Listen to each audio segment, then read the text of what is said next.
Ibu dan anak telah terperangkap di ruangan ini selama bertahun-tahun. Ibu terjebak selama 7 tahun. Anak itu telah terperangkap selama 5 tahun. Anak kecil dari lahir sampai sekarang tidak pernah meninggalkan ruangan ini. Karena seorang pria mesum mengunci mereka di sini. Anak kecil itu polos dan imut. Dia tidak tahu bahwa hidupnya didasarkan pada kebenaran yang buruk. 7 tahun yang lalu, ibuku adalah seorang gadis berusia 17 tahunnya. Dia diculik dan dipenjara oleh pria mesum. Kemudian melahirkannya. Rambut anak laki-laki sepanjang rambut anak perempuan. Karena di dalam kamar tidak boleh ada gunting. Cabul takut diserang oleh ibu anak itu. Bertahun-tahun yang lalu, ibunya memukulnya sekali dengan penutup tangki toilet. Tapi bukannya menjatuhkannya, dia terluka parah. Kemudian, tutup tangki air dibuang secara tidak normal. Orang mesum sering datang di malam hari. Bawakan mereka makanan dan kegunaan, lalu keluarkan keinginannya. Setiap kali dia datang, ibunya akan mengurung anak itu di lemari. Jangan biarkan dia melihat apa yang terjadi di luar. Ibu mengajak anak berolahraga setiap hari dan mengajarinya membaca dan menulis. Hanya saja, jangan katakan padanya kebenaran hidup. Dia ingin melindunginya. Setiap pagi, ibu dan anak akan berteriak keras di skylight. Berharap seseorang di luar sana akan mendengar. Tapi kedap suara kamar ini terlalu bagus. Mereka tidak pernah berhasil. Hari ini, orang cabul datang. Tidak membawa vitamin untuk anak kecil. Dia bilang itu mahal dan tidak berguna.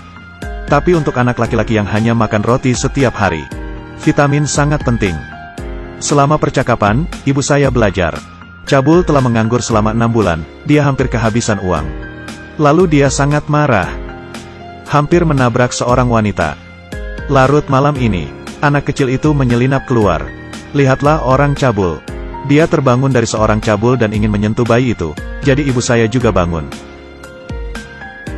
Dia membuat keributan besar, jangan biarkan cabulnya menyentuhnya. Cabul tiba-tiba mengambil bantal. Menekan seorang wanita dengan erat. Hampir mencekiknya. Ditekan sebentar. Dia melepaskan. Lalu pergi. Keesokan harinya mereka menemukan bahwa ada pemadaman listrik di kamar. Saya tidak tahu itu tidak normal. Atau dia lupa membayar tagihan listrik. Tidak ada pemanas, sangat dingin di dalam ruangan. Itu membuka gerbang besi, tetapi tidak bisa dibuka. 2 orang hanya bisa berpakaian sangat tebal. Pada hari ini, ibuku memikirkan cara untuk melarikan diri. Dia mulai memberitahu bocah lelaki itu tentang dunia luar. Menceritakan tentang masa lalunya ketika dia ditipu dan dipenjara. Tanpa diduga, anak kecil itu marah. Dengarkan dan bertengkar dengan ibu. Dia tidak percaya pada dunia bau yang Anda bicarakan. Dia juga meneteskan air mata. Ya, dunia yang awalnya dia percayai digulingkan oleh orang yang paling dipercaya trusted. Bisakah dia tidak pingsan? Ibu tidak punya pilihan selain menyerah bujukan. Dia sangat kesakitan, dia menyusut di tempat tidur. Jangan katakan apa-apa, jangan bergerak. Anak laki-laki itu harus bermain sendiri. Bermain saat dia mengambil cangkir. Lihatlah lampu yang melaluinya, dia sepertinya mengerti. Lihatlah lampu yang melaluinya, dia sepertinya mengerti. Jadi dia mulai bertanya pada ibunya apa yang akan terjadi di luar. Ibu sangat senang. Dia mulai perlahan memperkenalkan dunia luar kepada putranya. Biarkan dia memiliki rasa ingin tahu yang lebih besar. Kemudian dia mendiskusikan rencana dengan anak itu. Biarkan anak laki-laki itu berpura-pura sakit dan menipu orang cabul. Biarkan dia membawanya keluar untuk menemui dokter. Sehingga anak dapat mengirimkan pesan mara bahaya. Untuk membuat anak berpura-pura sakit, ibu meletakkan handuk panas di wajahnya. Buat dia panas dan memerah. Letakkan jarimu di tenggorokan lagi. Biarkan diri Anda muntah di tempat tidur. Kemudian masukkan catatan mara bahaya ke dalam saku anak itu. Biarkan dia keluar dan lihat seseorang membagikannya. Tak lama kemudian orang cabul itu datang. Ibu memberitahunya bahwa anak itu sakit. Cabul membungkuk dan menyentuh dahi anak itu. Itu sangat panas. Orang cabul itu mengatakan bahwa saya akan membawa obat anti demam besok malam. Ibu bilang tidak, kamu harus membawanya ke rumah sakit. Sesat tidak mau. Keduanya bertengkar. Sesat dan kiri. Saya tidak pernah berpikir dia begitu kejam. Kali ini rencananya gagal. Ibu menangis sepanjang malam. Tapi dia memikirkan rencana kedua. Biarkan anak berpura-pura mati. Cabul akan membawanya keluar dan menguburnya. Biarkan dia menemukan kesempatan untuk melarikan diri di jalan. Meskipun anak telah berdebat dengan ibunya. Tapi ibu tetap sabar. Ajari anak cara bersembunyi di karpet berulang kali. Cara berguling dari karpet, cara melompat keluar dari mobil. Anak yang masuk akal. Akhirnya setuju untuk bekerja sama dengan ibu.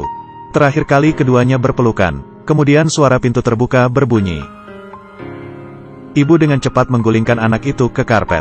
Kelainan masuk, ibu langsung menangis. Katanya anak itu hilang. Cabul sedikit terkejut dan terlihat tidak nyaman. Tapi dia sepertinya percaya itu semua. Dia ingin melihat anak itu. Tetapi wanita itu memukulnya sekali dan dia harus menarik tangannya. Secara tidak normal memutuskan untuk memindahkan anak itu dan menguburnya. Wanita itu berkata, kamu tidak bisa menguburnya di halaman ini, aku akan merasakannya. Cabul juga setuju. Dia panik sekarang. Dia hanya bisa menyetujui semua tuntutan seorang wanita. Akhirnya, orang cabul itu memindahkan anak itu dan keluar. Sebelum pergi, ibuku dan dia saling memandang. Serahkan semuanya padanya. Ini adalah pertama kalinya anak itu berada di luar, sangat gugup. Dia bernapas beberapa kali dan hampir terdengar. Untungnya, dia menahan napas dan membiarkan orang cabul menghilangkan kecurigaan. Benar saja, orang cabul itu memasukkannya ke dalam truk pickup dan mengusirnya. Bocah itu tergantung di dalam mobil, dia sangat ketakutan. Tapi memikirkan kata-kata ibu. Dia tahu sudah waktunya. Dia mulai berguling. Setelah mobil berhenti 2 kali, dia akhirnya melepaskan diri dari karpet. Kemudian dia tercengang. Langit yang luas dan dunia yang luar biasa. Apa yang dikatakan ibu itu benar. Dia berdiri dan meraih truk dan melihat semuanya. Hal-hal baru yang tak terhitung jumlahnya membuatnya hampir melupakan situasinya. Jadi ada begitu banyak kemungkinan dalam hidup. Ternyata hidup itu harus punya kebebasan. Dia tidak berani melompat dari mobil, mengingat ibunya mengatakan dia akan melompat ketika dia berhenti. Akhirnya mobil berhenti. Dia akan melompat, tetapi pada saat ini orang cabul itu baru saja berbalik. Cabul menemukan. Dia menghentikan mobilnya dengan cepat. Anak laki-laki itu melompat turun sekarang. Dia berlari sepanjang jalan dan jatuh sepanjang jalan. Melihat untuk ditangkap. Pada saat ini dia menabrak seorang pejalan kaki dengan seekor anjing. Cabul meraih anak itu. Orang yang lewat ingin meminta maaf. Tapi dia menemukan pria ini sangat aneh. Terus pegang anak itu dengan paksa. Anak itu tiba-tiba berteriak. Tolong, tolong, tolong. Lalu dia mengeluarkan catatan itu. Tapi masih dibawa pergi oleh cabul. Dia memeluk anak itu dengan keras. Orang-orang yang lewat berteriak bahwa saya akan memanggil polisi. Dia panik dan melemparkan anak itu ke samping. Mengemudi sendirian dan anak itu jatuh di pinggir jalan. Jangan katakan apa-apa, jangan bergerak. Hujan, orang yang lewat telah bersamanya. Dan mengambil selimut untuk menutupinya. Sampai polisi datang. Apakah polisi wanita yang lembut? Dia menjemputnya di mobil dan mulai bertanya tentang situasinya. Tapi bocah itu tidak bisa berkata apa-apa, dia terlalu takut. Polisi wanita itu banyak bertanya. Akhirnya ditanya, apakah kamu punya ibu?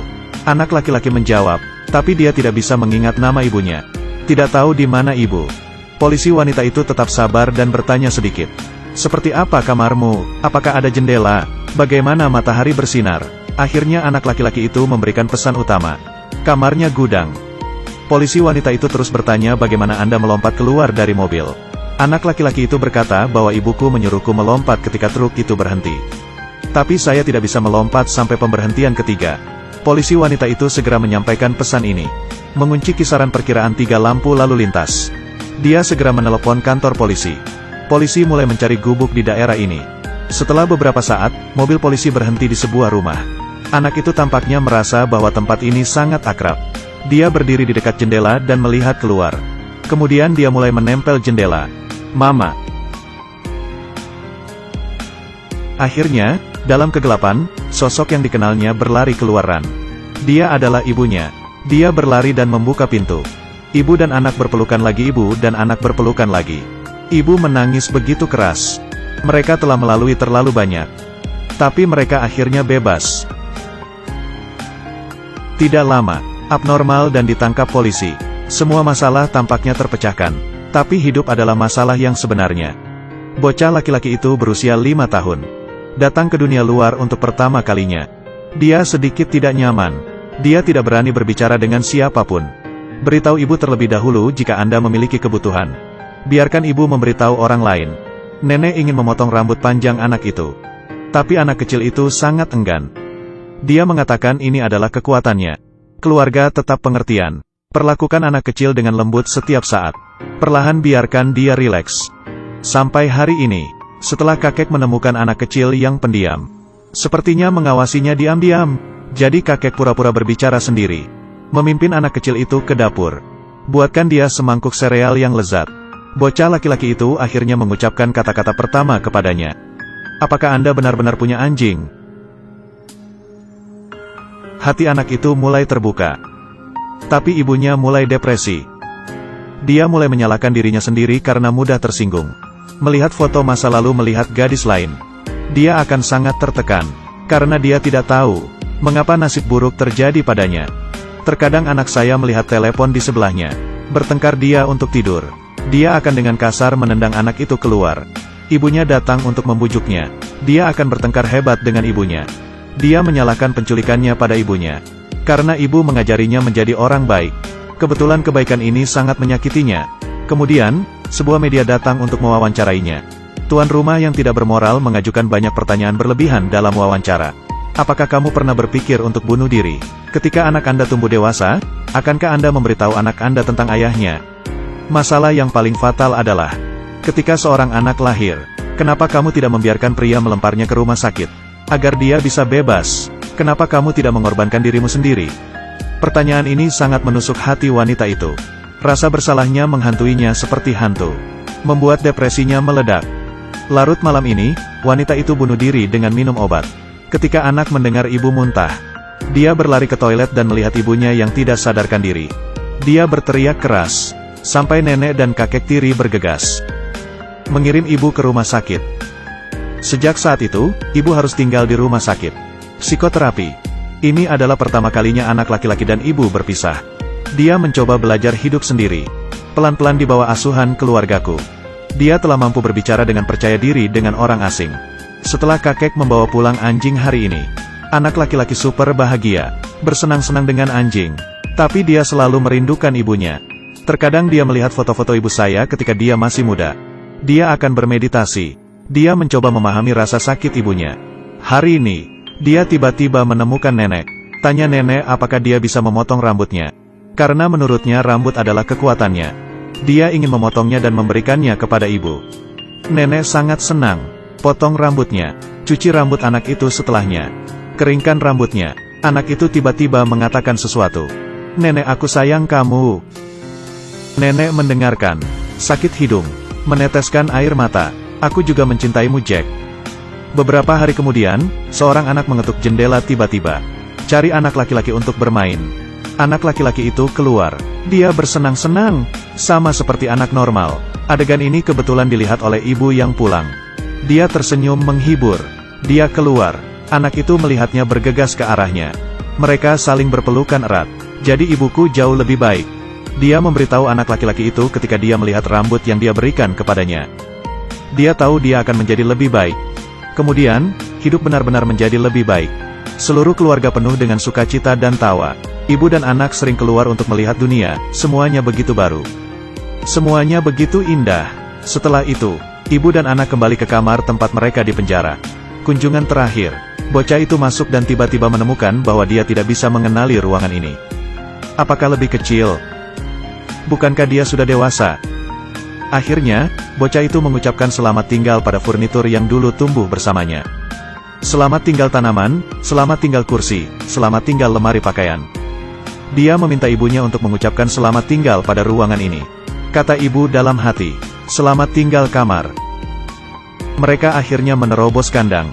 Kandang ini bukan hanya ruangan ini. Itu juga ruang dalam. Setiap orang memiliki ruang yang terperangkap di dalam hati mereka. Kita semua harus lebih kuat untuk menerobosnya.